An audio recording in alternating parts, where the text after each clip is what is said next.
Bonjour, pardon, ou bonsoir, hypothétique être humain qui regarde cette vidéo. Euh, le premier sujet, ou peut-être le sujet principal, dont j'ai prévu de parler dans cette vidéo, c'est le principe de l'élu.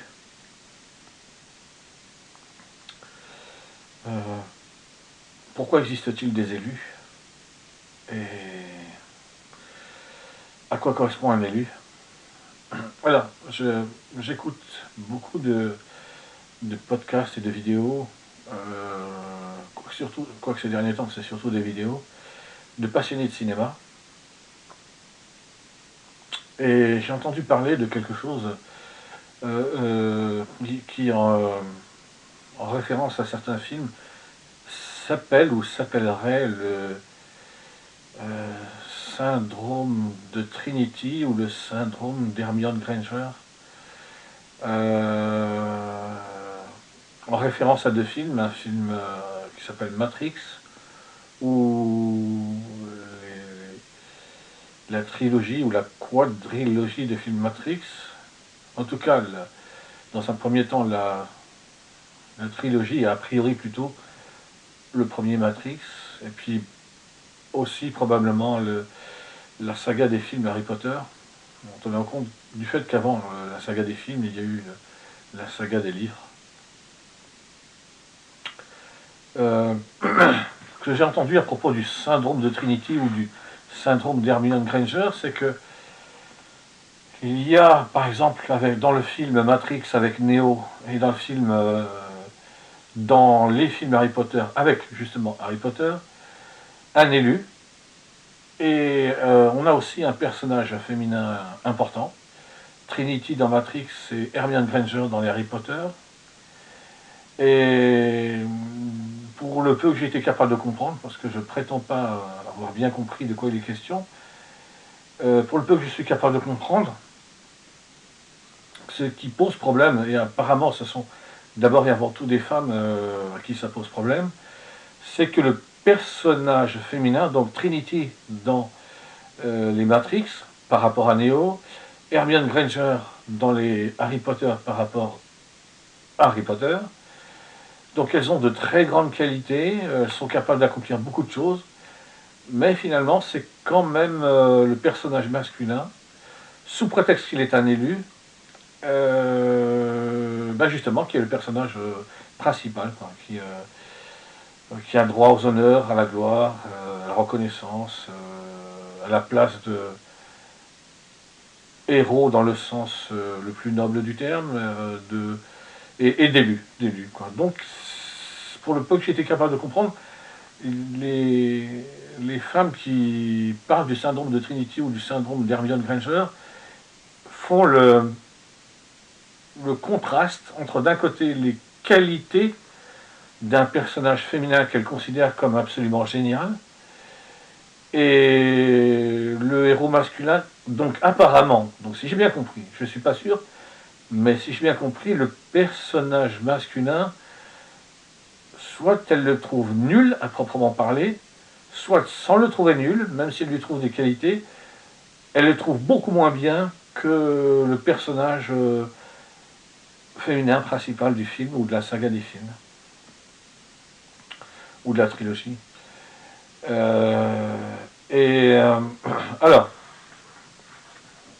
et donc pour les femmes, de ce que j'ai compris, c'est d'abord et avant tout des femmes qui parlent du syndrome de Trinity ou du syndrome d'Hermione Granger. C'est une preuve de la domination des hommes sur les femmes qui vient de la société patriarcale, du sexisme des hommes et du sexisme culturel, je crois. Je ne suis pas sûr à 100%. Alors, pourquoi est-ce que je commence en parlant de films tels que Neo, Trinity, et que je parle aussi euh, de personnages féminins par rapport à des personnages masculins?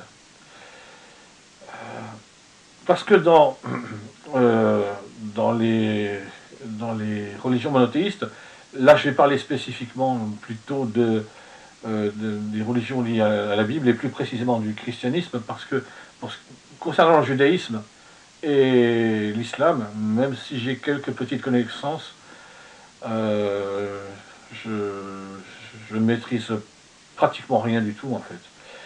Donc même si j'ai quelques connaissances, je ne peux pas vraiment en parler. Et même à l'intérieur du christianisme, il y a, il y a beaucoup de choses qui m'échappent. C'est-à-dire qu'en fait, euh, quand j'entends des êtres humains athées qui parlent des religions d'une manière générale, euh, c'est, euh, ils ont une telle indifférence et un tel mépris en même temps, c'est-à-dire indifférence dans le sens où ils ne vont pas chercher à s'informer, chercher à comprendre, et un tel mépris, c'est justement ce qui justifie que... non, non, non, pardon, je me répète, si je donne la même explication pour deux mots différents, c'est pas la peine. Et un tel mépris pour tous les aspects négatifs qu'ils trouvent dans la religion, les êtres humains athées ne se rendent pas compte que c'est extrêmement complexe. Il y a les explications, bien sûr qu'il y a des points communs dans les trois grandes religions monothéistes, ou dans les nuances des trois grandes religions monothéistes qu'on trouve, mais il y a aussi de très grandes différences. Euh, et donc moi là, je serais incapable de parler du judaïsme, je serais incapable de parler de l'islam, et même dans le christianisme, il y a beaucoup de choses qui m'échappent complètement par rapport, parce qu'il y a trop de connaissances à avoir, quoi, trop de connaissances. Bon, alors je reviens au point où je vais en venir, l'élu. Pourquoi j'ai commencé par rapport à ça? Pour deux raisons. Déjà parce que parmi les plus grands reproches que les êtres humains athées font aux religions monothéistes, et tout particulièrement les femmes, mais même d'une manière générale les femmes et les hommes, il y a la place des femmes, la place des femmes dans les religions monothéistes. Et donc là, ce syndrome de Trinity ou syndrome d'Hermione Granger, ça rejoint ce principe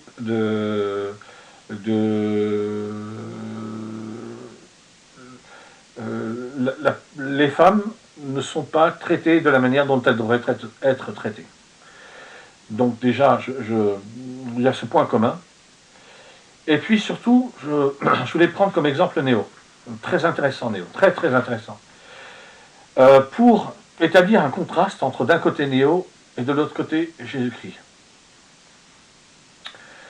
Parce que tous les deux, c'est normal, le fait que Néo soit un élu, c'est justement en référence à Jésus-Christ. Alors j'ai entendu, comme j'écoute beaucoup de vidéos et de podcasts, mais ces derniers temps beaucoup plus des vidéos que des podcasts, de passionnés de cinéma et de séries télévisées, j'ai entendu que pour certains, il n'y a pas que la référence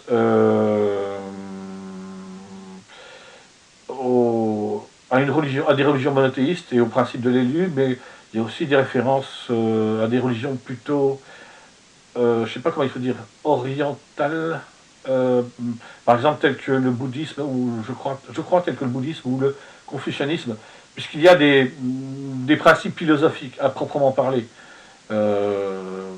Mais là, moi, je vais me concentrer sur l'aspect christique, messianique de Néo, mais pour faire un contraste entre d'un côté Néo et de l'autre côté Jésus-Christ.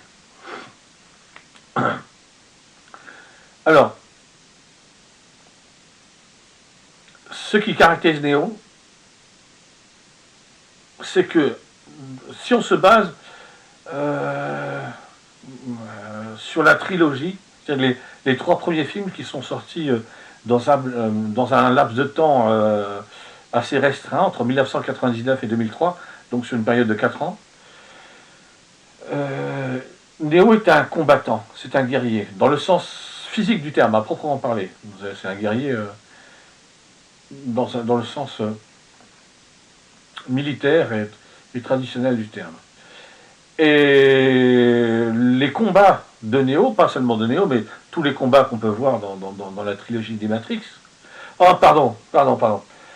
Alerte spoiler, je suis désolé, j'ai oublié ce principe important d'alerte spoiler. Alerte spoiler, par rapport à tout ce que je peux expliquer concernant les films. Désolé, j'ai eu un décalage là, j'aurais dû le faire tout de suite, mais bon, j'ai oublié. Donc,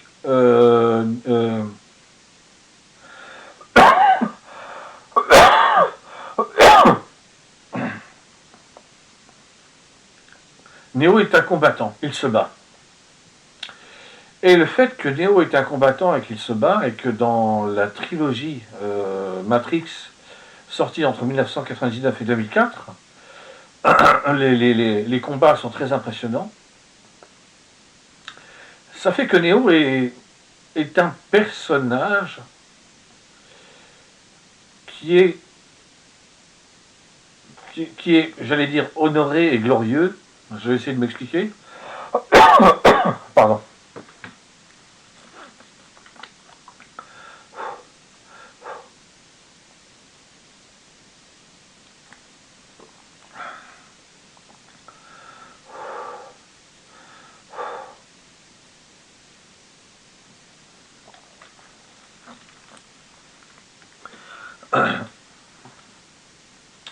Le fait que Neo est quelqu'un qui se bat, qui prouve ses capacités, qui combat des adversaires, qui gagne même des combats contre des adversaires, il a un côté glorieux. Quand on est un être humain et qu'on regarde des films ou une série télévisée, il y a ce principe qu'on va s'identifier à un personnage. Alors j'ai appris ça pour la première fois de ma vie, je crois que c'était j'avais vu, j'étais à un arrêt de bus, il y avait un abribus, et il y avait une publicité, à côté de l'abribus, il y avait une publicité pour le premier John Wick. Et puis j'ai vu une explication, pour parler en bien du film, pour donner envie d'aller le voir, il y avait le terme « badass ». Quand j'ai vu ce mot, j'ai été complètement surpris, je ne connaissais pas du tout. Et c'est seulement depuis 2019, où j'écoute des podcasts et des vidéos de personnes passionnées de cinéma et de séries télévisées, que j'ai vraiment appris à comprendre ce principe de badass. Donc c'est quelqu'un qui est impressionnant, qui arrive à se sortir de situations très difficiles, et priorité absolue, qui sait se battre, que ce soit des combats corps à corps, avec des armes, ou de toutes les façons possibles, qui sait se battre. Donc Neo est, selon ce terme consacré, qui vient, je pense que ça vient des États-Unis, mais qui est badass, c'est-à-dire qu'il est donc impressionnant, et on a plutôt envie de lui ressembler, d'être comme lui, d'avoir ses capacités. Eh bien, c'est pour ça que j'ai dit que j'allais faire le contraste avec Jésus-Christ. Jésus-Christ est exactement le contraire de Néo. Alors, chronologiquement, puisque la référence de Jésus-Christ, c'était qu'il vivait il y a 2000 ans, Néo est exactement le contraire de Jésus-Christ. Jésus-Christ est tout sauf badass, puisque par définition, Jésus-Christ qui...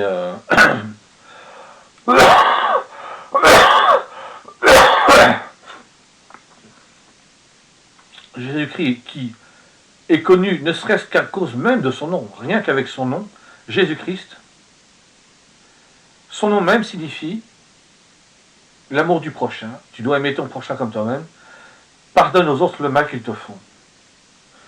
Eh bien, à cause de cette compréhension de la vie qu'a Jésus-Christ, il ne se bat pas. Il ne se bat pas. Alors, ça ne veut pas dire que si quelqu'un veut le tuer, il va se laisser faire. Durant un temps donné, alors, dans la Bible, le temps consacré à une réalité ou à une action ou à un règne est très important. Il y a un verset biblique qui explique qu'il y a un temps pour chaque chose, un temps pour planter, un temps pour moissonner, un temps pour récolter, un temps pour arracher ce qui a été planté. Il y a un temps pour chaque chose. Et dans la Bible, ce principe, c'est pas simplement que c'est écrit tel quel, c'est que c'est extrêmement important. Et donc, il y a un temps pendant lequel Jésus-Christ enseigne les foules que ce soit en allant de village en village, ou au temple de Jérusalem, ou dans une synagogue, ou à côté d'un puits, comme pour la discussion qu'il a avec une femme qui est samaritaine.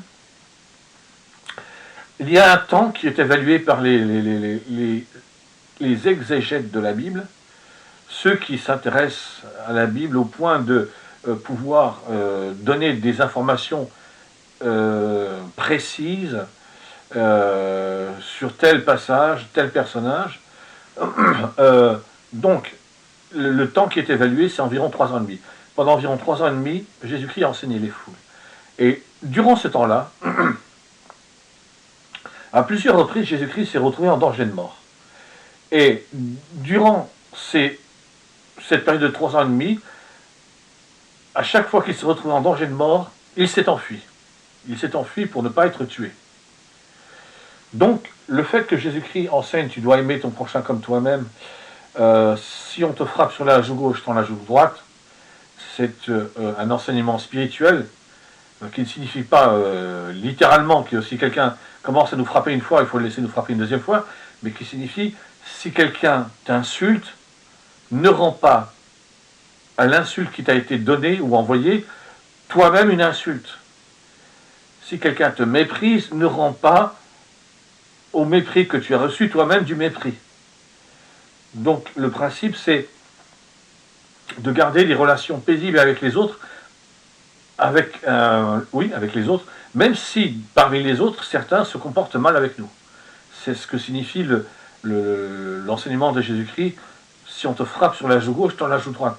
Ça veut dire, n'entre pas dans le jeu de la personne qui se comporte mal avec toi, n'en viens pas toi-même à mal te comporter. Donc, Jésus-Christ donne cet enseignement, tu dois aimer ton prochain comme toi-même, pardonne le mal qu'on te fait, si on te frappe sur la joue gauche, tends la joue droite. Mais quand il était en danger de mort durant ces 3 ans et demi, il s'est débattu par rapport aux personnes. Par exemple, il y a une. Il est allé à la synagogue de Nazareth pour donner un enseignement. Et il se trouve que l'enseignement que Jésus-Christ va donner va consister à s'adresser aux femmes et aux hommes qui sont là dans cette synagogue de Nazareth. Nazareth étant la ville dans laquelle Jésus-Christ a grandi, étant enfant, adolescent et jeune homme, avant d'être baptisé et de se mettre à enseigner les foules. C'est-à-dire, toute la période de sa vie, avant qu'il ne devienne le Jésus-Christ tel qu'on le connaît maintenant, 2000 ans après sa mort et sa résurrection, c'était un Nazaréen. Il vivait à Nazareth. Alors j'espère que je prononce correctement Nazaréen, parce que dans la Bible, il y a le Naziréa. Le Naziréa, c'est comme les moines. Les moines, je crois que comme les moines qui sont dans un monastère. C'est quand on a un engagement particulier dans le langage biblique envers Dieu, moi je dis envers le créateur des êtres humains. Et donc, Jésus-Christ, dans cette synagogue, il enseigne les foules, il enseigne les femmes et les hommes qui sont réunis dans la synagogue, et il donne des exemples particuliers. Par exemple, il explique que à une époque où il y avait des lépreux en Israël, Israël c'est donc l'ensemble du peuple juif à cette époque-là, il y avait des femmes lépreuses et des hommes lépreux en Israël, et pourtant c'est Naaman le Syrien que le Dieu d'Israël a guéri. Naaman le Syrien, c'est un personnage dont on parle, qui a existé avant Jésus-Christ, dont on parle dans la Bible, dans un livre qui se trouve avant les livres qui parlent de la vie de Jésus-Christ, donc avant le livre de Matthieu. Si je ne me trompe pas, Matthieu, c'est le premier livre qui parle de Jésus-Christ. Et normalement, le Syrien, donc c'était un homme qui, pour les Juifs, était un gentil. Hein. Oh là là, ça fait longtemps que j'ai pas prononcé ce mot par rapport. Normalement, c'est un gentil. Et donc, ça veut dire que c'est un non-juif. Et Jésus met l'accent, met en valeur le fait que normalement le Syrien, qui ne faisait pas partie du peuple de Dieu, a été guéri par le Dieu d'Israël. Et il donne plusieurs exemples comme ça de personnes qui ne font pas partie du peuple d'Israël, et le Dieu d'Israël va les aider, alors que dans le même temps, il ne vient pas en aide aux femmes et aux hommes qui font partie du peuple d'Israël. Et Jésus-Christ explique que les femmes et les hommes qui font partie du peuple d'Israël cherchent à se glorifier eux-mêmes parce qu'ils font partie du peuple d'Israël. Selon un principe, alors là, pour quelqu'un qui est athée ou qui se fiche complètement, enfin qui ne s'est jamais intéressé, donc qui se fiche complètement de ce qui est écrit dans la Bible, qui ne s'est jamais intéressé à ce qui est écrit dans la Bible, là, c'est un principe qui peut-être n'a absolument aucun sens, mais dans la Bible, c'est un principe très très très important. Les Juifs parlent d'eux-mêmes en disant « Nous avons Abraham pour père, nous avons Moïse pour père ». Qu'est-ce que ça veut dire? Ça veut dire qu'ils considèrent que puisqu'ils sont les descendants d'Abraham et de Moïse, ils occupent une place, un, qui est particulière, et deux, qui est tellement particulière que si on compare d'un côté les femmes et les hommes qui font partie du peuple de Dieu, et de l'autre côté tous les autres peuples qui existent sur la planète Terre, le peuple de Dieu, les femmes et les hommes qui font partie du peuple de Dieu se trouvent tout en haut d'une montagne, et tous les autres peuples qui se trouvent sur la planète Terre se trouvent tout en bas d'une montagne, de la même montagne, hein, tout en bas de la même montagne. Donc ça veut dire que ce principe de nous avons Abraham pour père, nous avons Moïse pour père, c'est un principe extrêmement prétentieux, extrêmement vaniteux. Ça revient à dire que puisque nous avons nos propres valeurs, que n'ont pas toutes les autres nations, tous les autres peuples vivant sur la planète Terre, selon une expression consacrée, c'est nous qu'on est les meilleurs. C'est-à-dire qu'on est totalement différents, mais dans le sens d'une qualité différente. On est largement supérieur à tous les autres peuples et à toutes les autres nations. Et donc Jésus-Christ, en donnant des exemples de personnes comme Naaman le Syrien, je crois qu'il y a une femme, je ne sais plus si elle... Oui, je crois qu'il y a une femme qui était veuve et qui a été aidée comme ça par un prophète, peut-être Élie ou... alors il y a Élie et Élisée, l'un des deux, Élie ou Élisée. Alors si je ne me trompe pas, il y a une femme aussi comme ça qui a été aidée par un prophète, Élisée, qui a priori ne faisait pas partie du peuple de Dieu. Mais en tout cas, même si là, l'exemple que je viens de donner n'est pas le bon, c'est pas grave. Jésus-Christ, comme l'exemple, pour Naaman syrien, j'en suis sûr, c'est clairement expliqué dans la Bible. Jésus, quand il est dans la synagogue de Nazareth, en tant que Messie, puisque là, il occupe une fonction très particulière, et qu'il enseigne en tant que Messie, il explique vraiment, là c'est uniquement les femmes et les hommes de ce village, de ce petit village qu'est Nazareth, mais ces paroles concernent toutes les femmes et tous les hommes qui font partie d'Israël. Donc ce principe de vous vous glorifiez vous-même, et pourtant moi je peux vous prouver que vous n'avez aucune raison de vous glorifier vous-même.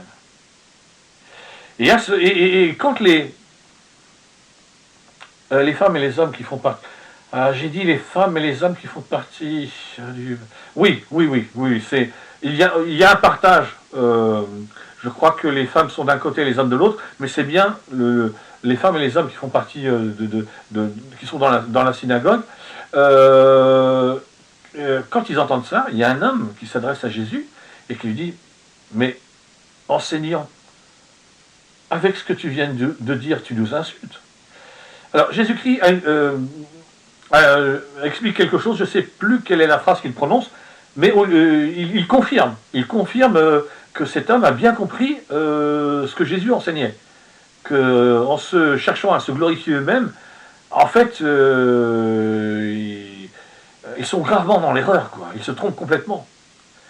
Et comme Jésus explique à l'homme qui a prononcé cette phrase, enseignant en disant cela, tu nous insultes, eh bien, les personnes qui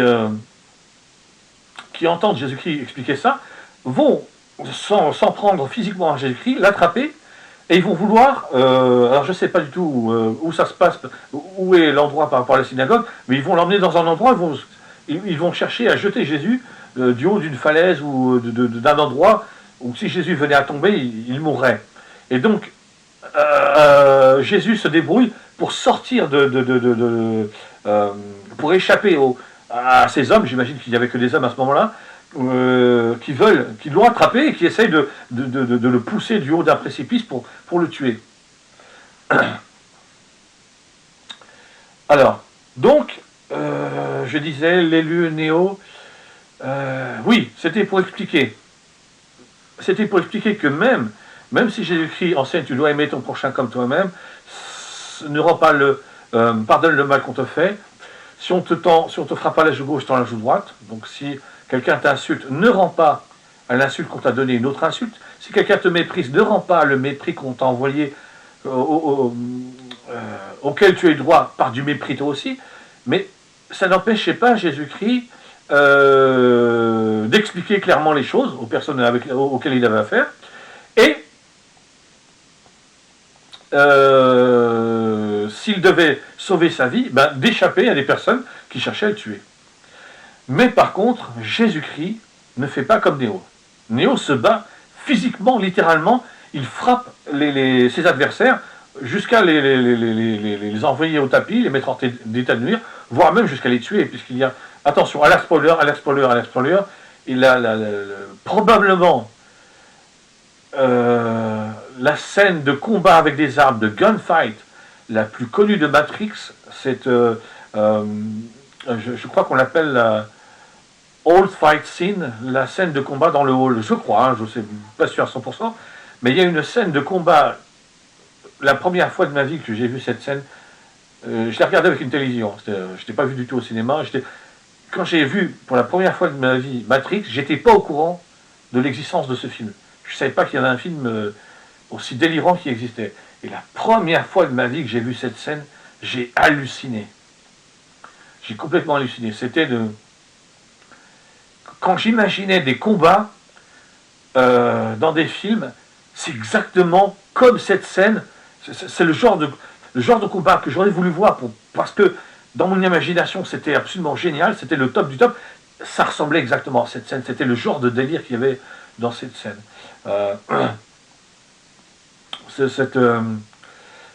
Donc Néo, lui, il va même jusqu'à tuer, littéralement, il va jusqu'à tuer d'autres personnes. Que ce soit en combat au corps à corps ou en combat pas parce qu'il a des armes et qu'il tire avec des armes, il va jusqu'à tuer. Donc Jésus-Christ, lui, non. Il se défend, il défend sa vie. Donc je répète que durant les 3 ans et demi où il a enseigné les foules en tant que Messie, Messie pour les chrétiens, pour les juifs, Jésus-Christ n'est pas le Messie, n'a jamais été le Messie, ne sera jamais Messie. Donc, à plusieurs reprises, il a failli, des personnes ont cherché à le tuer, et donc à plusieurs reprises, il a fait ce qu'il fallait pour sauver sa vie. Donc, c'est une première différence fondamentale, très importante, entre Néo et Jésus-Christ. Maintenant, j'ai dit que Néo est badass. Alors, j'emploie cette expression parce que je l'ai entendue tellement de fois avec les passionnés de cinéma et de séries télévisées que j'ai compris que c'est un élément de langage commun maintenant. En tout cas, pour les personnes qui ont une vie personnelle, ce qui n'est pas du tout mon cas. Il y a eu une expression à une époque, encore en anglais. No life. Je suis un no life. Quelqu'un qui n'a pas de vie, qui débrouille tout seul, quoi. Voilà, tout simplement. Donc, je pourrais parfaitement considérer que j'ai pas utilisé le terme badass, mais en fait, à force d'écouter les passionnés de cinéma et de séries télévisées, pas seulement, il y a d'autres cas de figure où j'ai pu entendre le terme badass, mais c'est à 90%, parce que j'écoute des vidéos et des podcasts de passionnés de cinéma et de séries télévisées. Donc Neo est badass, il se bat au corps à corps, il est très impressionnant, c'est un très grand combattant, il sait se battre au point d'être capable au minimum de faire face à un adversaire même s'il ne gagne pas le combat, sans perdre le combat, ou voire même carrément, c'est ce qui fait qu'il est le héros, de gagner un combat. De son côté, Jésus-Christ ne se bat pas. Maintenant, en ce qui concerne Jésus-Christ, j'ai dit qu'il n'était pas du tout badass, il est même exactement le contraire de badass. Il est même exactement le contraire de badass parce que, une fois que j'ai expliqué que dans la Bible, le temps donné est très important.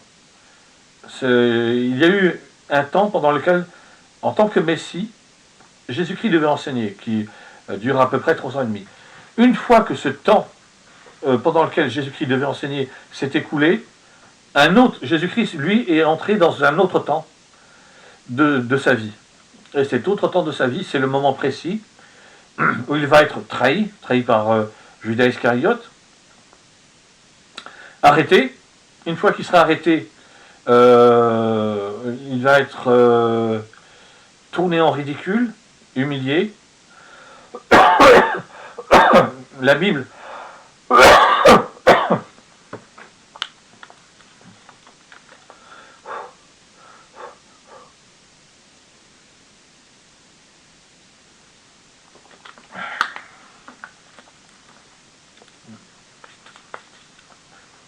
Bible décrit une situation précise. Alors, Jésus-Christ, quand il est arrêté, tout ce qu'il va vivre, une fois qu'il est arrêté, ça se déroule en 2 phases importantes, différentes. Il y a une phase où il est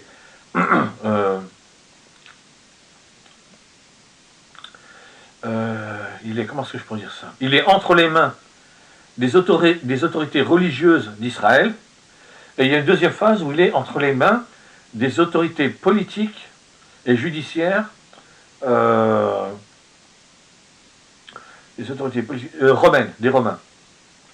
Alors il faut bien comprendre que quand je dis autorité religieuse d'Israël, en Israël,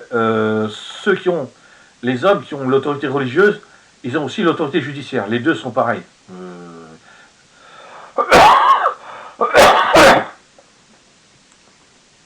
Jésus-Christ se retrouve avec des membres du Sanhédrin.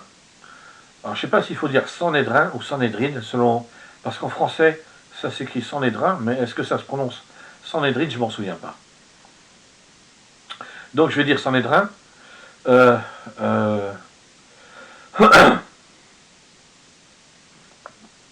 Pardon, je réfléchissais. Et donc, à un moment, quand il est arrêté sur l'ordre des autorités religieuses d'Israël, et qu'il est emmené face à des membres du Sanhédrin qui ont le droit de le juger et de le condamner, même de le condamner à mort, ou de le faire bannir.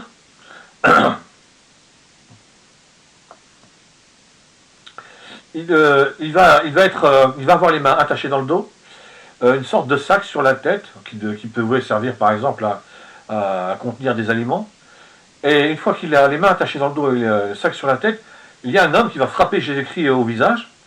Et après avoir frappé Jésus-Christ au visage, il va lui dire, prophétise. Il va le frapper au visage tant qu'il a le sac sur la tête. Après, il va lui enlever le sac sur la tête. Et avec un total mépris, il va s'adresser à Jésus-Christ en lui disant, prophétise, lequel d'entre nous t'a frappé? Et Jésus-Christ s'adresse directement à l'homme qui a parlé, parce que Jésus-Christ sait que c'est l'homme qui lui a parlé, qui l'a frappé. Et il lui dit, si j'ai commis un péché, dis-moi quel est ce péché, sinon pourquoi me frappes-tu? Donc, Jésus-Christ agit en accord avec les enseignements qu'il a donnés, basés sur l'amour du prochain. On l'a frappé, et physiquement parlant, et après, l'homme qui l'a frappé alors qu'il avait le sac sur la tête, les mains attachées dans le dos, donc Jésus-Christ ne pouvait absolument pas se défendre, qui lui enlève le sac et avec mépris s'adresse à lui en lui disant « Prophétise, lequel d'entre nous t'a frappé ?» C'est-à-dire qu'il se moque de Jésus-Christ en lui disant « Mais si vraiment tu es un prophète, tu dois pouvoir dire lequel d'entre nous... » Il se moque complètement de lui, quoi. Il le tourne en dérision après l'avoir frappé physiquement. Donc Jésus-Christ agit en accord avec les enseignements spirituels qu'il a donnés. Il ne cherche pas, ni à ce moment-là, ni à aucun autre moment, à frapper physiquement quelqu'un qui l'a frappé. Et donc là, en l'occurrence, cet homme. Parce que même si Jésus-Christ a les mains attachées dans le dos, il n'y a rien qui dit que ses pieds soient attachés. Donc il pourrait parfaitement donner un coup de pied dans le but de montrer qu'il ne veut pas se laisser faire ou qu'il est prêt à faire mal à la personne qui lui a fait du mal. Jésus-Christ n'a pas cette réaction du tout. Et le fait que cet homme se soit adressé à lui en lui disant « Prophétise, lequel d'entre nous t'a frappé ?» Donc il le tourne en dérision, qu'il se moque de lui. Il ne répond pas non plus d'une façon méprisante. Il lui pose une question qui est parfaitement logique. « Si j'ai commis un péché, dis-moi lequel, sinon pourquoi me frappes-tu » Et donc il va y avoir comme ça tout un parcours que Jésus-Christ va faire et qui va l'amener jusqu'au moment où il va être mis à mort. Il va être, dans un premier temps, officiellement condamné à mort, et dans un deuxième temps, exécuté. Et donc, il y a cette différence. Jésus-Christ n'a rien de badass. Ce comportement de Jésus-Christ, dans le monde humain tel qu'il existe, qui est le paradis de la haine spirituelle, ben c'est très difficile. Si on considère que c'est un bon comportement, un comportement positif, c'est très, très, très difficile d'avoir ce comportement. Ce qui est logique. Jésus-Christ, lui, enseigne les valeurs de l'amour spirituel, agit en accord avec les valeurs de l'amour spirituel, mais il est parmi les êtres humains vivant sur la planète Terre qui, eux, vivent dans le paradis de la haine spirituelle et sont génétiquement programmés pour vivre selon les valeurs de la haine spirituelle. Donc, le comportement de Jésus-Christ est, dans le meilleur des cas, si on considère que c'est positif, que c'est un bon comportement, très très très difficile à avoir dans les faits, dans la réalité. Mais aussi, c'est un comportement qui est dégradant, qui est humiliant. Même si on considère que ce que Jésus-Christ fait, c'est la bonne méthode, c'est dégradant de se faire insulter, de ne pas répondre, de se faire frapper, et de ne pas vouloir frapper l'autre en retour, de chercher à sauver sa vie quand on le peut, oui, mais pas de frapper l'autre en retour. Et là, en l'occurrence, Jésus-Christ, lui, il se laisse faire. Ah oui, il se laisse, j'ai oublié de préciser ça, puisque j'ai dit qu'il y avait un temps, que les temps donnés, qui s'écoulent les uns après les autres, sont très importants dans la Bible. Et donc, durant les 3 ans et demi où Jésus-Christ enseignait en tant que Messie les foules, chaque fois qu'il était en danger, il cherchait à sauver sa vie. Alors là, à partir du moment où il est arrêté, Jésus-Christ ne va plus chercher à sauver sa vie, mais dans un sens bien précis, parce qu'en fait, pardon,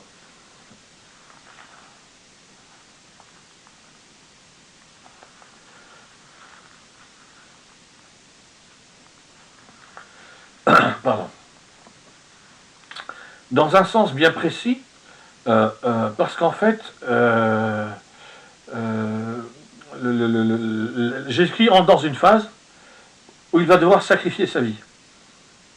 Mais, pour autant, tant qu'il n'est pas condamné à mort officiellement et ensuite exécuté, il n'est pas littéralement en danger de mort. C'est-à-dire que les personnes qu'il va rencontrer ne vont pas chercher à le tuer avant son exécution.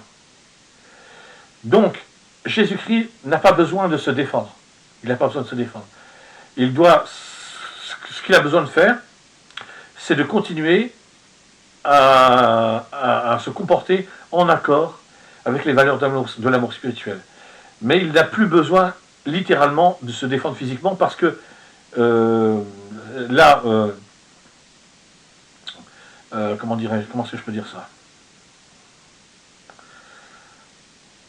Là, pour un être humain athée, ce que je dis, c'est complètement bidon, mais j'ai pas le choix. Et pour moi, c'est pas complètement bidon. Jésus-Christ n'existe sur la planète Terre, parmi les êtres humains vivant sur la planète Terre, lui qui existait auparavant dans le royaume des cieux, en étant l'aimé, la toute première créature qui a reçu le don de la vie, un être féminin, et la reine du royaume des cieux, qui a fini par devenir avec le temps la reine du royaume des cieux, qui après sa résurrection redeviendra l'aimé et la reine du royaume des cieux. Pardon, j'ai perdu le fil de ma pensée. Oui, Jésus-Christ n'existe parmi les êtres humains vivant sur la planète Terre que pour deux choses. Un, donner un enseignement comme il l'a fait pendant 3 ans et demi. C'est vers ses 30 ans, la Bible dit que c'est vers l'âge de 30 ans qu'il s'est mis à enseigner les foules, et donc ça dure environ 3 ans et demi. Donc, première chose pour laquelle il existe en tant qu'être vivant sur la... Pardon, première raison pour laquelle il existe en tant qu'être humain vivant sur la planète Terre, je vais y arriver, désolé. Donc, un, enseigner les foules, et deux, sacrifier sa vie. Donc, quand arrive le moment où Jésus-Christ passe à un autre temps de sa vie, à une autre phase de sa vie, à une autre réalité, une autre époque de sa vie, il est trahi, arrêté, et il sait, Jésus-Christ sait à l'avance tout ce qui va lui arriver. Alors peut-être pas étape par étape, ça je ne sais pas, mais il sait que ce qu'il vit à partir du moment où il est trahi et arrêté va l'amener jusqu'à être jugé, condamné à mort et exécuté. Donc, comment est-ce que je peux dire ça? Il accepte, c'est là où je veux en dire, pardon, je ne sais pas pourquoi c'est si compliqué, c'est simple. Il accepte tout ce qui lui arrive parce qu'il existe en tant qu'être humain vivant sur la planète Terre exactement pour ça. Pour arriver à ce moment où il va être jugé et condamné, parce que ça signifie qu'il offre sa vie en sacrifice.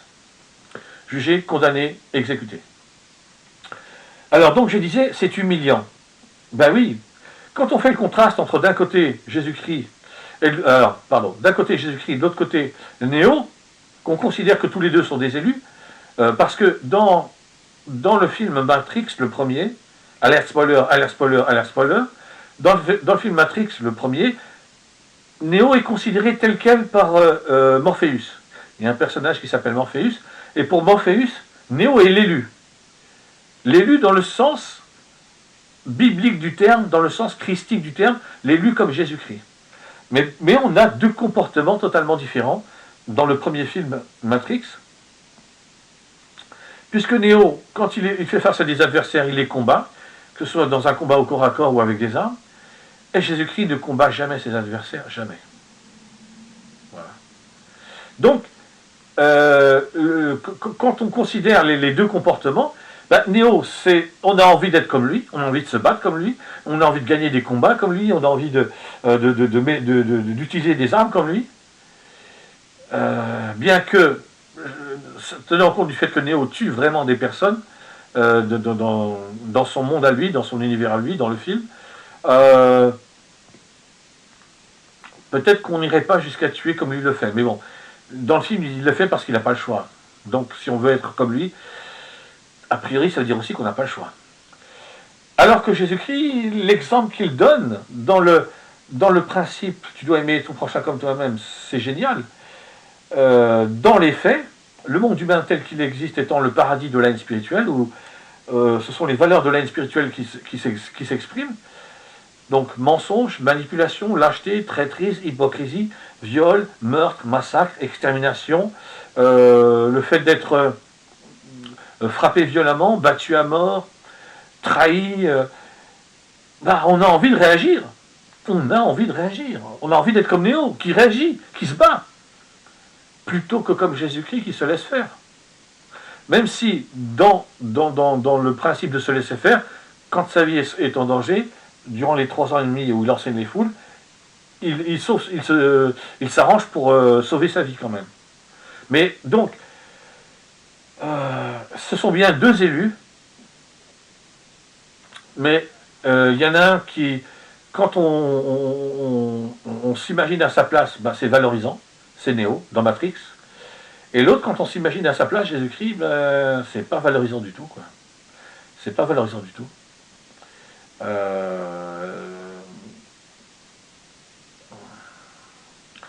Je vais parler d'une scène parce qu'elle m'est venue à l'esprit, je ne savais pas si je devais en parler ou pas. Dans une émission un jour avec l'animateur français Michel Drucker, il avait comme invité Guy Bedos. Et puis à un moment, il y a une scène d'un film dans lequel Guy Bedos a joué. Alors, je dis un film, je vais nuancer, je vais dire peut-être un téléfilm, ou peut-être dans un épisode d'une série, je ne me souviens pas exactement. Je dirais plutôt un film, mais j'en suis pas sûr à 100%. En tout cas, il y a une scène. Alors, je ne sais pas du tout pourquoi cette scène-là a été choisie, mais Guy Bedos, et dans la scène qu'on voit, il est tout seul face à un homme qui est en face de lui, et l'homme gifle une première fois Guy Bedos, qui ne réagit pas. Et l'homme gifle une deuxième fois Guy Bedos, qui ne réagit pas. Et l'homme gifle une troisième fois Guy Bedos, qui ne réagit pas. Ben, quand on revient, quand la scène s'arrête et qu'on revient à Guy Bedos, eh ben, la scène, elle est humiliante pour Guy Bedos. Elle est humiliante. Si on se réfère à l'enseignement de Jésus-Christ, alors, si on se réfère à l'enseignement de Jésus-Christ, après la première gifle, Guy Bedos aurait pu essayer de se reculer ou faire quelque chose. Mais bon, je ne connais pas le contexte de la scène. Peut-être qu'il ne pouvait pas bouger ou qu'il n'avait pas intérêt à bouger, je ne sais pas. Mais si on se réfère à l'enseignement de Jésus-Christ, Guy Bedos, n'étant pas violent, il a eu raison. Mais en même temps, le fait qu'il se laisse gifler sans réagir, c'est humiliant pour lui. Et moi, je me souviens, je me souviens, j'ai été marqué par cette scène, parce que quand on est revenu à Guy Bedos sur le plateau de télévision face à Michel Drucker et tout ça, je me suis dit, wow, le pauvre, wow, j'aimerais pas être à sa place. Parce qu'il a l'air t'as l'air d'un minable, quoi, quand tu te retrouves dans cette situation. Eh bien, justement, je vais parler de ce principe, tu as l'air d'un minable. Jésus-Christ va être confronté à cette situation d'avoir l'air d'un minable.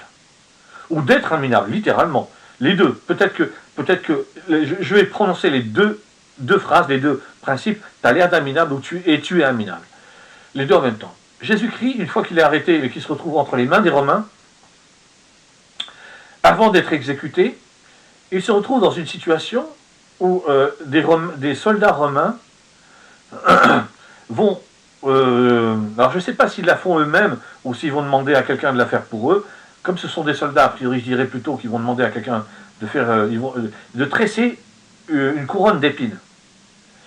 Alors une couronne d'épines dans le sens où et ils vont placer la couronne d'épines sur la tête de Jésus-Christ. Et puis il y a un soldat, je ne sais pas si tous les soldats avaient ce qu'on pourrait appeler une cape, ou s'il y avait un soldat en particulier qui avait une cape, et puis donc il lui place une couronne d'épines sur la tête, une cape autour du cou, et ils font semblant, les soldats font semblant de s'adresser à Jésus comme si c'était un roi. Pourquoi un roi? Parce que la raison qui va par rapport à la loi romaine, la raison qui va justifier qu'il soit jugé, condamné et exécuté, c'est ce qu'on appelle de la sédition. Ça veut dire qu'il prétend être un roi, et à cette époque-là, avec les lois romaines telles qu'elles existaient, prétendre qu'on est un roi, c'est interdit. C'est de la sédition, ça veut dire qu'on s'oppose à l'autorité politique romaine qui existait réellement.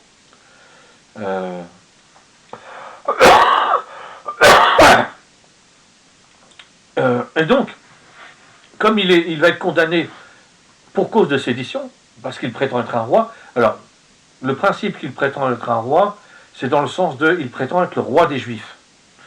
Voilà, c'est à peu près comme ça. Je vais pas aller plus loin dans... Mais donc, des soldats romains, je ne sais pas combien il y en a exactement, je ne sais pas s'il n'y en a que 2 ou 3, ou s'il y en a plus, des soldats romains vont s'adresser à Jésus, mais pour le tourner en dérision, comme s'il était un roi. Et à un moment, il y a un soldat qui a alors je ne sais pas ce que c'est exactement, une sorte de bâton, mais si c'est un simple bâton, ou si c'est une plante, ou je sais pas, disons qu'il a un bâton dans la main, et il va frapper Jésus-Christ sur la tête, alors qu'il a une couronne d'épines sur la tête, ce qui veut dire que ça va vraiment faire très mal à Jésus-Christ. Là, il n'y a pas de doute possible, ça va vraiment lui faire mal. Et les soldats, en même temps qu'ils ils lui parlent, oh roi, que veux-tu que nous fassions pour toi, oh roi, tu es tellement grand, donc ils le tournent en dérision. Ce principe de tourner en dérision est extrêmement important. Pourquoi?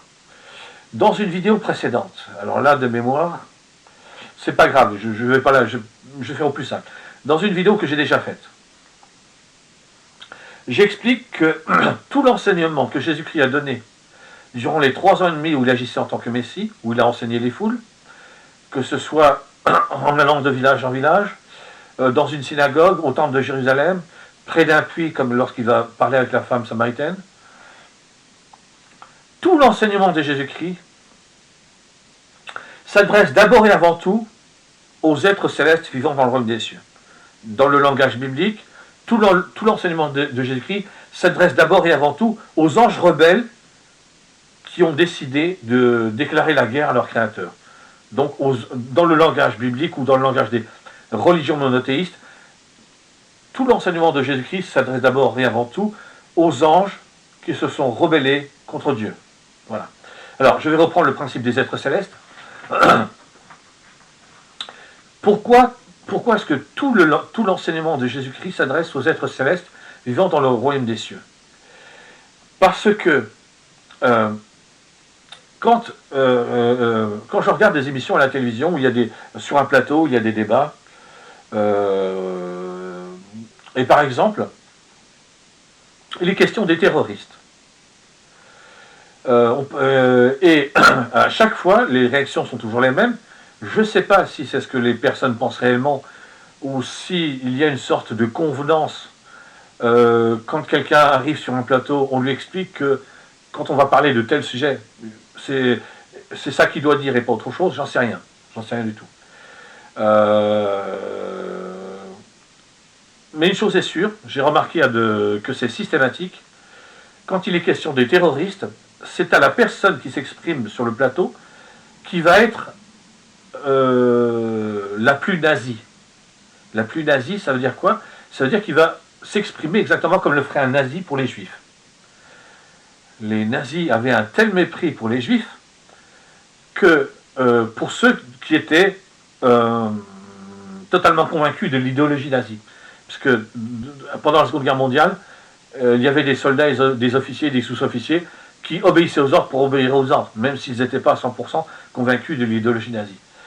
Maintenant, il y a eu, pendant la Seconde Guerre mondiale, selon le langage des nazis, des autorités du parti nazi, la solution finale qui a été mise en place.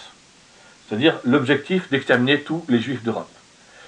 Et donc, les nazis ont un tel mépris pour les juifs qu'ils considèrent que la seule chose à faire avec eux, numéro 1, c'est de s'en débarrasser, et numéro 2, pour s'en débarrasser, c'est de tous les exterminer. Donc, sur les plateaux de télévision, quand on parle des terroristes, des personnes qui ont participé à un attentat terroriste, c'est à la personne qui sera la plus nazie, c'est-à-dire qui va témoigner le plus de mépris envers les personnes qui ont participé à un attentat terroriste. Le principe étant que si on se fiche de ce qui peut leur arriver, s'ils sont en prison, qu'ils crèvent en prison, puisque la référence c'est la France, s'ils sont en dehors de la France, ben, qu'ils crèvent là où ils sont. S'ils sont censés venir en France, on ne veut pas qu'ils viennent en France. Et si ça tenait, quand j'écoute les personnes qui débattent sur les plateaux de télévision, d'après ce que je comprends, si ça tenait qu'aux personnes qui débattent, qui s'expriment sur les plateaux de télévision lorsqu'il est question des terroristes, si ça tenait qu'à elles, ben on bâtirait des camps de concentration et d'extermination où tous les terroristes qui existent sur la planète Terre seraient envoyés pour être exterminés. Alors, pourquoi est-ce que je parle de ça? Alors que j'étais en train de parler des êtres célestes qui vivent dans le royaume des cieux et de Jésus-Christ. Pour les êtres humains vivant sur la planète Terre, il existe qui vivent dans le paradis de la haine, qui sont génétiquement programmés pour vivre selon les valeurs de la haine. L'ennemi ou...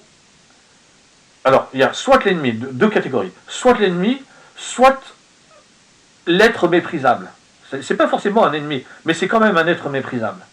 Donc, soit l'ennemi à proprement parler, il faut le combattre, soit l'être méprisable, c'est pas forcément un ennemi, mais c'est un être méprisable, ne mérite aucun respect d'aucune sorte, aucune dignité d'aucune sorte. Il n'existe pas. C'est exactement comme s'il n'existait pas. Donc on peut le tuer, c'est pas un problème. On peut le déporter, c'est pas un problème. On peut l'exterminer, c'est pas un problème. Ça, c'est les valeurs de la haine spirituelle.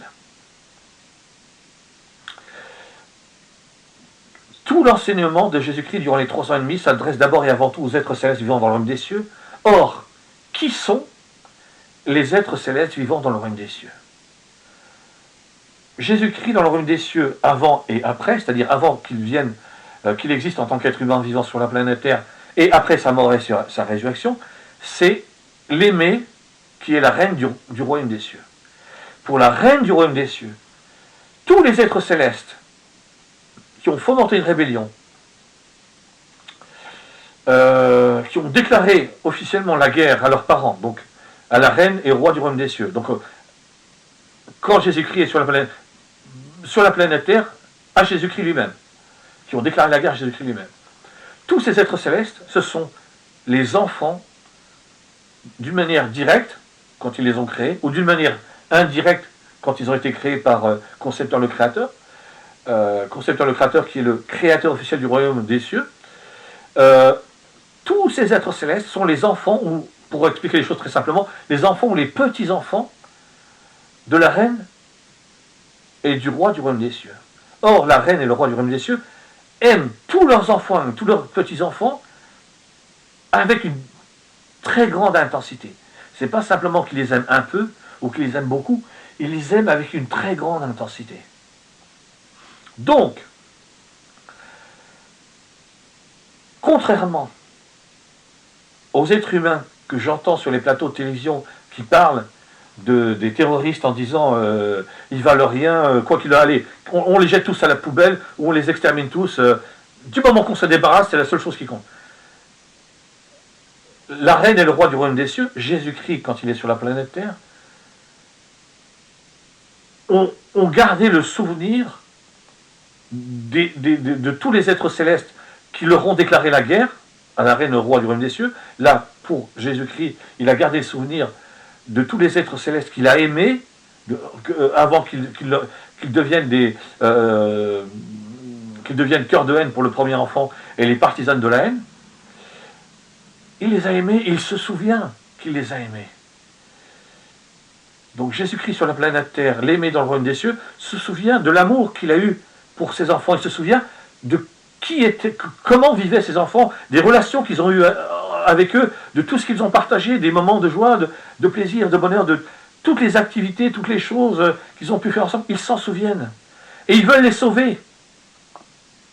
Donc, ils veulent, la reine et le roi du royaume des cieux, et Jésus-Christ, quand il est sur la planète Terre, veulent sauver leurs enfants dont ils se souviennent tels qu'ils étaient avant, même si là, au moment où Jésus-Christ est sur la planète Terre, et durant les milliers d'années qui ont précédé, à partir du moment où Ève et Adam sont chassés du jardin d'Éden, ces enfants ont choisi un autre chemin, d'autres valeurs, les valeurs de la haine spirituelle, et qu'ils leur ont déclaré la guerre. Ils veulent les sauver. Ça veut dire quoi? Ça veut dire que c'est pour ça, là je vais expliquer directement pourquoi je fais ce contraste entre les êtres humains que j'entends s'exprimer sur les plateaux de télévision et l'enseignement de Jésus-Christ, le comportement de Jésus-Christ. Les êtres humains qui s'expriment sur les plateaux de télévision, en parlant des terroristes, des personnes, d'autres êtres humains qui ont participé à des attentats. Les personnes qui ont participé à des attentats, ils ne les ont jamais vus. Ils ne les ont jamais rencontrés. Ils ne leur ont pas donné la vie. Ils ne les ont pas aimés. Ils n'ont pas partagé tout un tas de choses avec eux. Ils ne sont pas allés au cinéma avec eux, ils n'ont pas voyagé avec eux, ils n'ont pas parlé avec eux, ils n'ont pas ri avec eux, ils n'ont pas partagé des repas avec eux. Donc, quand on est dans cet état d'esprit-là, quand on parle d'êtres humains qui n'existent pas réellement, qui ne sont que des sortes de principes ou sortes d'idées, l'ennemi, comme je disais un peu plus tôt, l'ennemi ou l'être méprisable, ben, quand on a en soi les valeurs de la haine spirituelle, ben c'est très facile d'être méprisant. C'est très facile d'être le plus nazi possible, de dire oui, s'ils ne sont pas en France, qu'ils crèvent là où ils sont. S'ils sont en France, déjà, si on peut éviter de les ramener en France, c'est la meilleure solution. Mais si on n'a pas le choix et qu'ils viennent en France, en prison et jusqu'à ce qu'ils crèvent, si en plus, vu le fonctionnement de la loi française, au bout de 15-20 ans, ils vont sortir, comment on va faire? Ça, c'est très facile. Quand il s'agit de personnes avec lesquelles on n'a aucun lien personnel, affectif, sentimental, qu'on a partagé.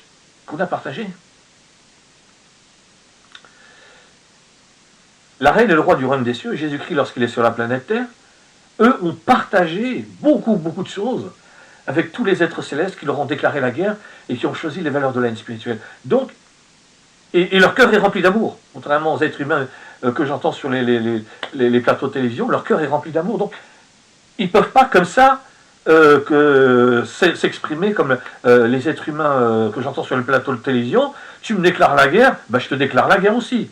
Tu te comportes mal, ben, je vais te jeter à la poubelle. Non, ils ne peuvent pas. Ils ne peuvent pas. Ils vont tout faire pour convaincre leurs enfants d'abandonner les valeurs de la haine spirituelle et de revenir vers leurs parents, de revenir dans le cadre des valeurs de l'amour spirituel. Donc c'est pour ça que quand Jésus-Christ s'exprime, tout son enseignement durant les 3 ans et demi, c'est d'abord et avant tout pour les êtres célestes vivant dans l'homme des cieux, parce que c'est pour les sauver. Alors quand je dis c'est d'abord et avant tout pour tous les êtres célestes vivant dans l'homme des cieux, parce que justement, tout ce que fait Jésus-Christ est connu de tous les êtres célestes vivant dans l'homme des cieux. C'est le principe de la télévision. C'est-à-dire que ce qui se passe sur la planète Terre, c'est retransmis sur toutes les planètes. Le royaume des cieux, c'est un système solaire avec une vingtaine de planètes. Donc tout ce qui se passe sur la planète Terre et qui concerne Jésus-Christ, c'est retransmis par un moyen technologique que je ne connais pas du tout. Mais dans les visions du royaume des cieux que j'ai eues, le royaume des cieux, c'est un système solaire avec une vingtaine de planètes. Les êtres célestes sont des extraterrestres, des êtres vivants, intelligents et spirituels comme les êtres humains. En fait, chronologiquement, ce sont les êtres humains qui sont comme les êtres célestes vivant dans le royaume des cieux. Donc il y a une technologie qui fait que tous les êtres célestes vivant dans le royaume des cieux voient ce qui arrive à Jésus-Christ, entendent l'enseignement de Jésus-Christ, et c'est d'abord et avant tout à eux que cet enseignement est destiné. Parce que dans la mesure du possible, s'ils peuvent revenir, ce serait la meilleure chose pour la reine et le roi du royaume des cieux, en priorité, mais pas seulement. Pour tous les membres de la famille royale, il y a 14 membres dans la famille royale, mais à ce moment-là, il y en a un en moins, le premier enfant qui a été créé, le grand prince, qui a fini par devenir concepteur, le créateur officiel du royaume des cieux, avant que là, comme on peut le voir sur l'affiche, et là sur la couverture de mon livre, qui s'est retrouvé dans un état de très grande souffrance. Donc il vivait selon les valeurs de l'amour spirituel, mais avec le temps, cet amour, il a fini par diminuer jusqu'au point où il ne ressentait plus aucun amour spirituel, et il n'avait plus aucun intérêt pour les valeurs de l'amour spirituel, et donc il s'est retrouvé dans un état de très grande souffrance, et au lieu d'aller voir ses parents, et de leur parler avec eux, et de trouver une solution, il a continué sur son chemin de vouloir se débrouiller seul, de ne jamais aller voir ses parents, pour leur faire part de ce qu'ils vivaient, de leur souffrance, pour s'exprimer. Pourquoi c'était un problème pour lui? Une des raisons, c'est que à partir du moment où il va voir ses parents, toute cette souffrance qu'il a, mais aussi certaines jalousies, la vanité qu'il a, le fait qu'il s'est rendu compte qu'il était, au bout d'un certain temps dans sa vie, plus heureux de vivre dans la vanité que de vivre dans l'humilité, qu'il était jaloux de son Père Céleste, parce qu'en tant que créateur du royaume des cieux, c'est lui qui, sur une nouvelle planète dans le royaume des cieux, va créer tous les êtres vivants, intelligents et spirituels qui vont vivre sur cette nouvelle planète.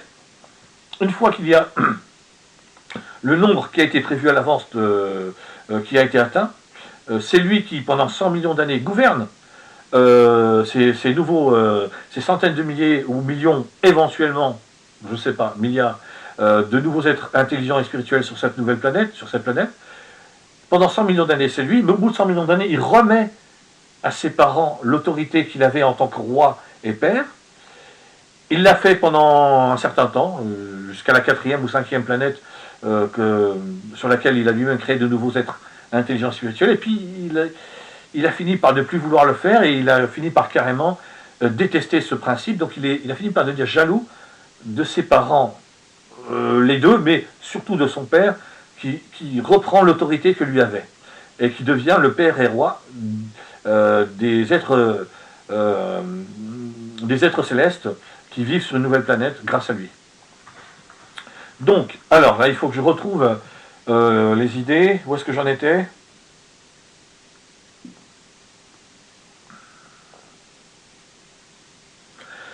Les soldats romains, c'est de là que j'étais parti. Les soldats romains qui tournent en dérision Jésus-Christ. Donc, le fait, comme l'enseignement, tout l'enseignement que Jésus-Christ a donné pendant 3 ans et demi, était d'abord et avant tout destiné à tous les êtres célestes vivant dans le royaume des cieux. Ce qui arrive à Jésus-Christ à partir du moment où il est arrêté, là encore, c'est destiné aux êtres célestes vivant dans le royaume des cieux, mais dans l'autre sens.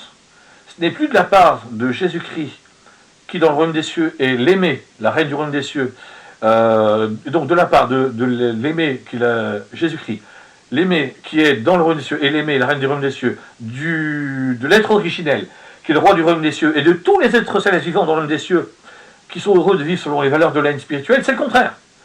Tout ce qui arrive à Jésus-Christ à partir du moment où il est arrêté, c'est un enseignement de la part de celui qui était le premier enfant à avoir été créé, qui est devenu le grand prince au sein de la famille royale, et alors,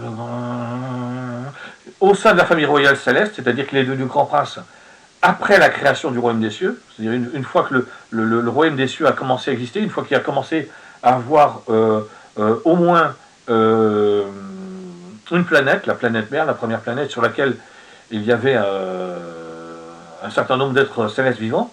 Donc, tous ceux qui vivent selon les valeurs de la haine, cœur de haine, qui est le leader de la déclaration de guerre qui a eu lieu dans le royaume des cieux, et toutes les partisanes de la haine, à ce moment-là, il y a un changement, c'est eux qui donnent un enseignement. Pardon. Donc, tout ce qui arrive à Jésus-Christ, là, c'est eux qui donnent un enseignement. Après que Jésus-Christ, pendant 3 ans et demi, ait donné un enseignement, pendant le court laps de temps, parce que j'imagine que c'est qu'une question de jours, au maximum, peut-être 2 semaines, je ne sais pas exactement combien de temps ça dure. Donc, le fait que Jésus-Christ soit... la scène que j'ai décrite un peu plus tôt dans cette vidéo, où Jésus-Christ il est trahi, arrêté. Il se retrouve dans un endroit où il est tout seul face à un groupe d'hommes qui vont s'opposer à lui. Il a les mains attachées dans le dos, il a un sac sur la tête, il y a quelqu'un qui le frappe. On lui enlève le sac qu'il a sur la tête, et l'homme qui l'a frappé lui dit « Prophétise, lequel d'entre nous t'a frappé ?» Jésus-Christ est humilié. Et l'humiliation que vit Jésus-Christ, c'est un enseignement qui est donné à tous les êtres célestes vivants dans le royaume des cieux, de la part de cœurs de haine et des partisans de la haine. C'est-à-dire, vous voyez, quand vous utilisez les valeurs de l'amour spirituel, vous êtes un minable. On peut vous attacher, vous mettre un sac sur la tête, vous frapper et vous tourner en dérision.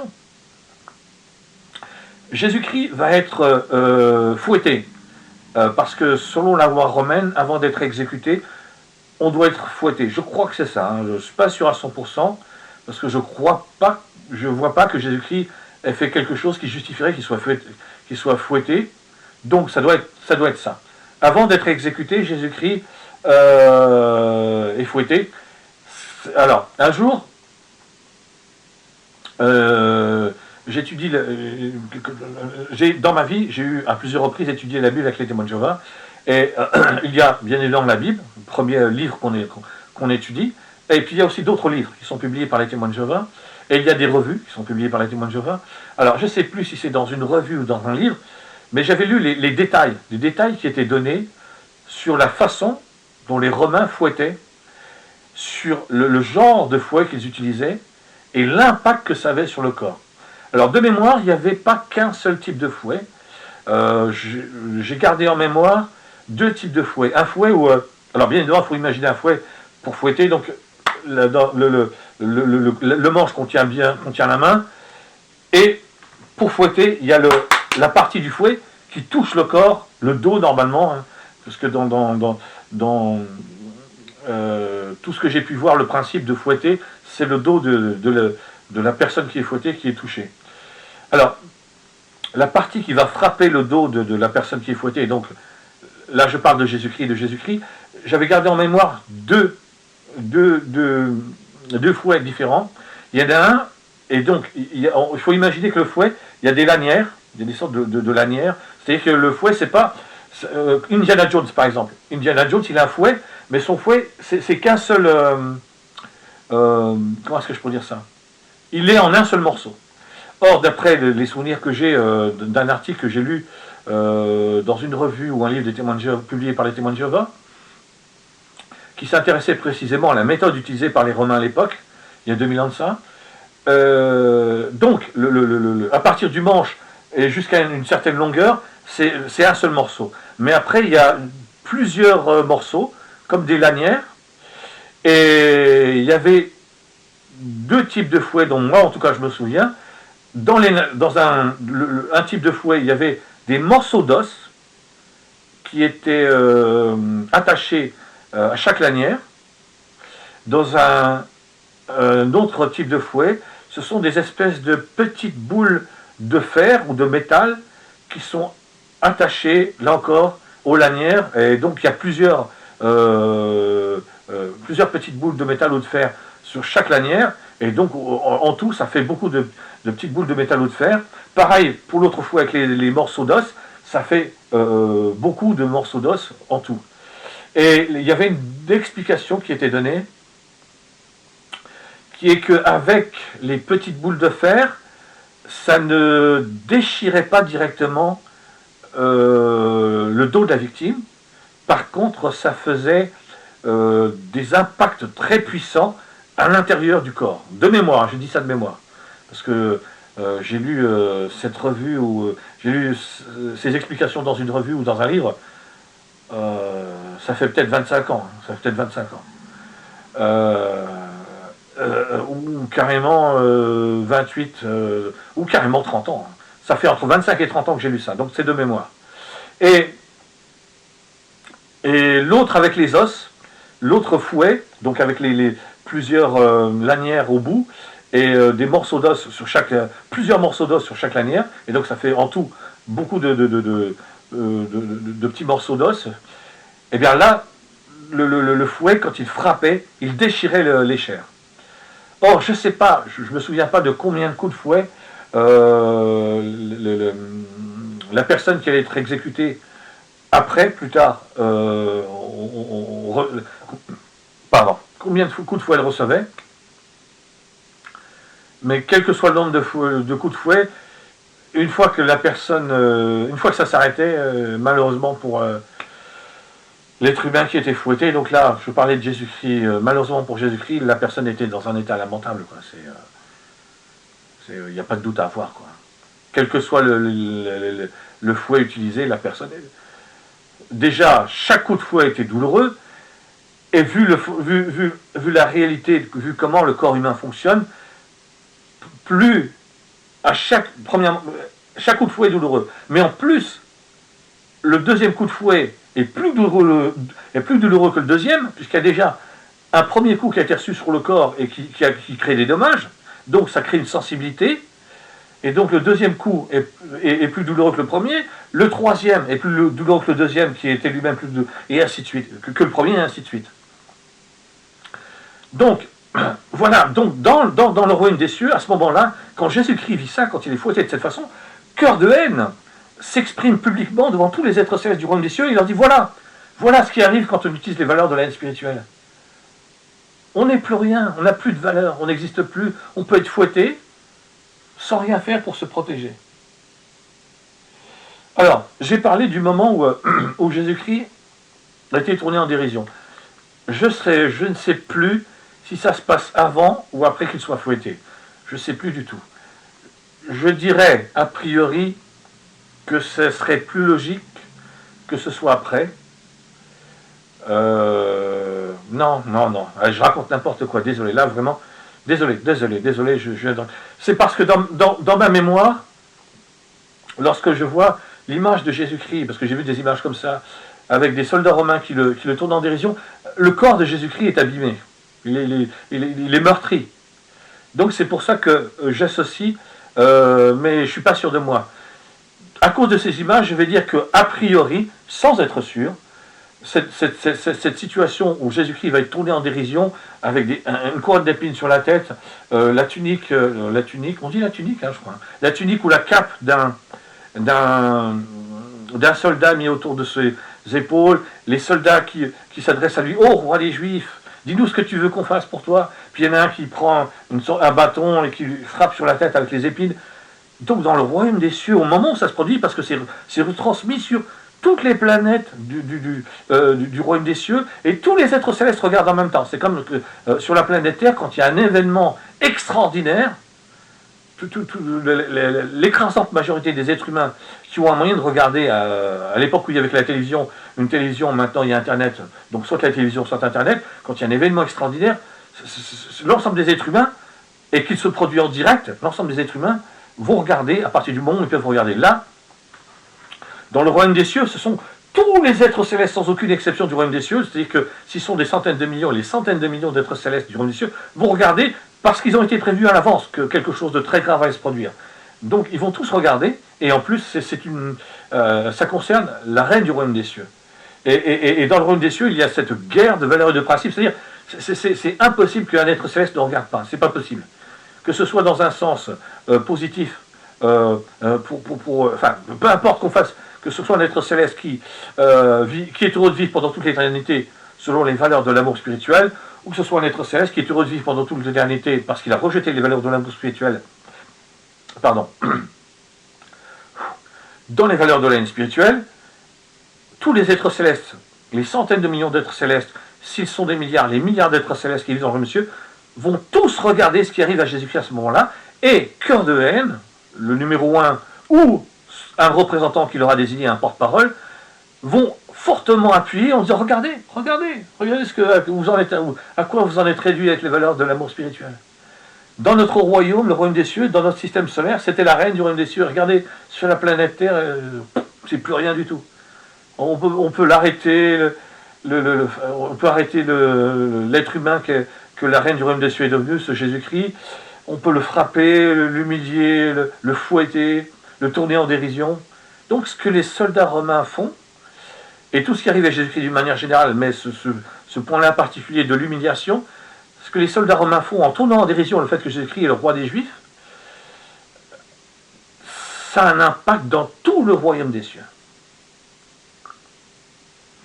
Et ainsi de suite jusqu'à la mort de Jésus-Christ. Qu'il a encore, la mort de Jésus-Christ dans le royaume des cieux, c'est probablement le plus grand événement de toute l'histoire du royaume des cieux. Probablement.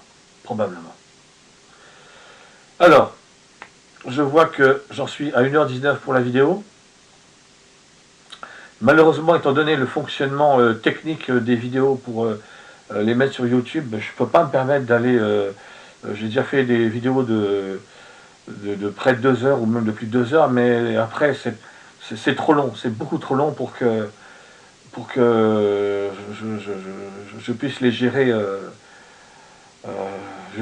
quoi, techniquement, c'est trop long, donc je vais m'arrêter là. Alors j'espère avoir bien expliqué ce que je voulais expliquer. Et c'est tout, quoi. Je vais pas raconter plus de blabla. Hypothétique être humain qui regarde cette vidéo, bonsoir à toi.